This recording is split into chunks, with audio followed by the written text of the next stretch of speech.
Episode 2. Kukatpally JNTU దగ్గర company cab ఎక్కింది స్వప్నిక. అప్పటికే అందులో ఉన్న అనురాగ్ విష్ చేశాడు హాయ్ అంటూ. హాయ్, మీరెక్కడుంటున్నారు అని అడిగింది స్వప్నిక. ప్రగతి నగర్ కి ఈ మధ్య మారాను. అక్కడి పద్ధతులు, ఆ గ్రీనరీ నాకు బాగా నచ్చాయి. మీకు తెలుసా, ప్రగతి నగర్ లో సిగరెట్లు, బ్రాందీ, విస్కీలు అమ్మరు, ప్లాస్టిక్ బ్యాగ్స్ వాడరు. ఐడియల్ విలేజ్ అని అన్నాడు అతను. విన్నాను, మా ఫ్రెండ్ ఒకరు అక్కడ ఫ్లాట్ కొనుక్కున్నారు అని అంది స్వప్నిక. మీరు కొనండి, చీప్ అండ్ బెస్ట్ అని సలహా ఇచ్చాడు అనురాగ్. మెల్లగా ప్లాన్ చేయాలి అని అంది. మన డాన్స్ ప్రోగ్రామ్ కి మంచి అప్లాజ్ వచ్చింది. నాకంటే మీకే ఎక్కువ మార్కులు వేశారు మా ఫ్రెండ్స్ అని అన్నాడు. కించిత్తు గర్వంగా ఫీల్ అయింది స్వప్నిక. తిరిగి తనని పొగుడుతుందని ఆశించిన అనురాగ్ కాస్తంత నిరాశపడ్డాడు.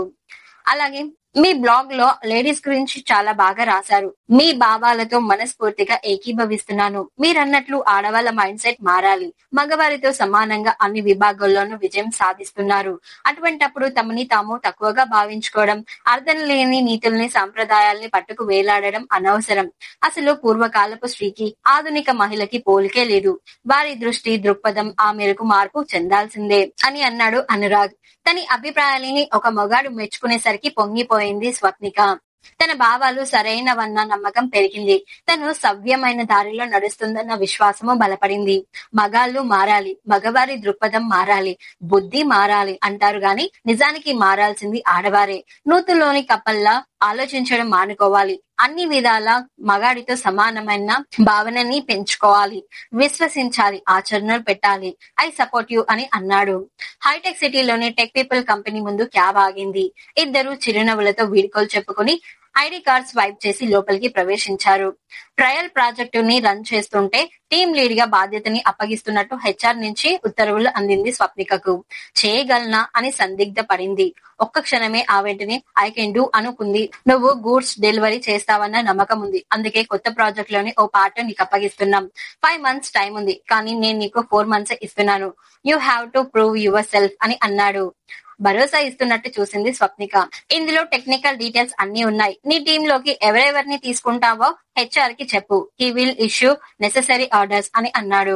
ఏనుగెక్కినంత సంబరంగా ఉంది స్వప్నికకి. తనిప్పుడు టీమ్ లీడర్. తనకున్న లాంటి క్వాలిఫికేషన్స్ ఉన్న ఓ గ్రూప్ కి తను లీడర్. తను చెప్పినట్టు వాళ్ళు చేస్తారు. తనకు కావాల్సింది చెప్పి వాళ్ళ చేత చేయిస్తుంది. డెడ్ లైన్ లోపే ప్రాజెక్ట్ ని పూర్తి చేయించాలి అని అనుకుంది స్వప్నిక. అలాగే క్యాంటీన్ లోకి వెళ్లి వేడి వేడి టీస్ ఇచ్చేస్తూ తండ్రికి ఫోన్ చేసి తన ఆనందాన్ని పంచింది. ఓ గ్రేట్, నాకు తెలుసు my baby, you are great. ఇంకా గొప్ప పేరు తెచ్చుకుంటావు. నాకే కాదు, మన వంశానికి గొప్ప పేరు తీసుకువస్తావు అని అన్నాడు. ఇదంతా మీరిచ్చిన ప్రోత్సాహం వల్లనే డాడీ సాధ్యమైంది అని అంది. ఆడపిల్లనని తక్కువగా చూడకుండా అబ్బాయిలా పెంచారు, చదివించారు, నా వ్యక్తిత్వాన్ని తీర్చిదిద్దారు. You are my mentor dad అని అంది. అప్పుడే ఫోన్ తీసుకొని చదివిన చదువును సార్థకం చేసుకుంటున్నావు. నాకు చాలా ఆనందంగా ఉంది తల్లి. నువ్వు ఇంటి దానివైతే చాలు, హాయిగా కృష్ణారామ అనుకుంటూ కూర్చుంటాం అని అంది తల్లి. ఆఫీస్ లో ఉన్నాను మమ్మీ, పెళ్లి భారతం విప్పొద్దు అని అంది. త్వరగా ఇన్ని అక్షంతలు వేస్తే మా బాధ్యత తీరిపోతుంది. మా తపన అర్థం చేసుకోవే. జీవితం లెక్కల ప్రకారం నడవద్దు, కాస్త అటు ఇటు అవుతుంది, మనమే సర్దుకోవాలి అని అంది. సారీ మామ్, అడ్జస్ట్ అవ్వడం అన్న పదం నా డిక్షనరీలో లేదు. బాయ్ అంటూ నవ్వుతూ కట్ చేసింది స్వప్నిక. ఆ వెంటనే అనురాగ్ ని తన టీంలోకి తీసుకోవాలని నిశ్చయించుకుంది. అతడి పని నచ్చా, లేక అతడు తన అభిప్రాయాలను బలపరుస్తున్నాడా, లేక తనతో డాన్స్ చేసినందున ఏర్పడిన సన్నిహిత్యమా, అది ఇది కాక అతడంటే ఏర్పడిన సాఫ్ట్ కార్నరా? ఇందులో ఏదైనా కారణం కావచ్చు, లేదా అన్ని కావచ్చు. ఏమైతేనేం ఆమె నిర్ణయం తీసేసుకుంది. అప్పుడే టెక్ పీపుల్ లోనే పనిచేసే నిహారిక, కామేశ్వరరావు ఆత్మహత్య చేసుకున్నారన్న వార్త సహోద్యోగుల్ని కుదిపేసింది. మరో కొలీగ్ వెంకట్ ఆందోళన పడుతూ సూసైడ్ నోట్ దొరికిందట అని అన్నాడు.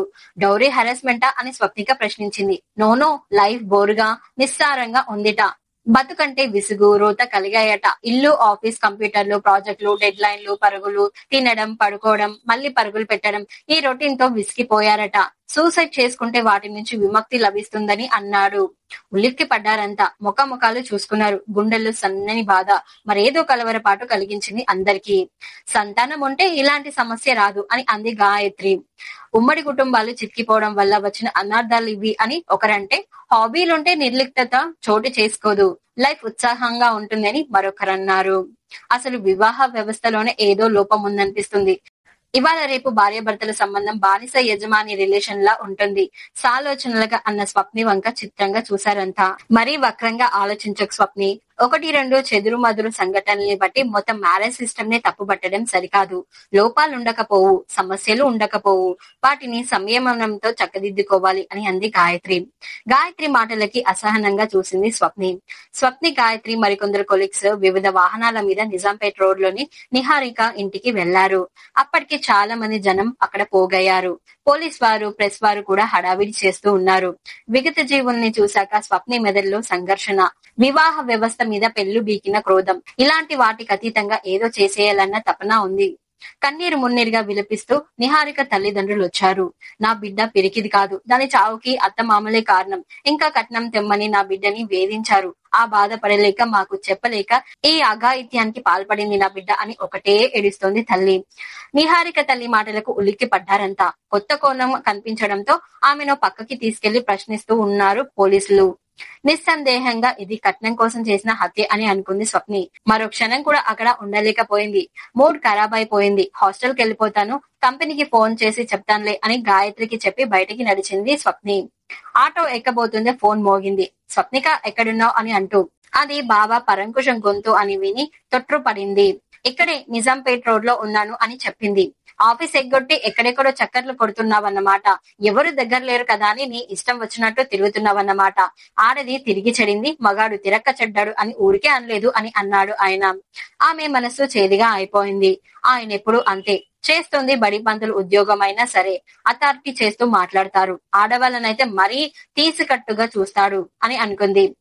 ఎందుకు ఫోన్ చేశారు అని అడిగింది.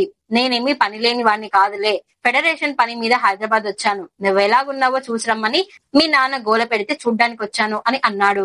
మరో 4 కాల్స్ ఖర్చయ్యాక బావగారిని కలిసింది స్వప్నిక. అక్క, పిల్లలు బాగున్నారా బావా అని అడిగింది. బాగుండకేం చేస్తారు, ఎప్పుడో 10 ఏళ్ల క్రితం కుకట్పల్లి వచ్చాను. అప్పుడు నిద్రపోతున్న నగరంలో ఉండేది. ఇప్పుడు హైటెక్ ల సోకులతో ఓ వెలుగు వెలుగుతుంది అని అన్నాడు. ఆ తర్వాత ఆమె వంక తేరిపారా చూస్తూ, నువ్వు నునుపు తేరేవు కాని చిక్కావు బాగా అని అన్నాడు.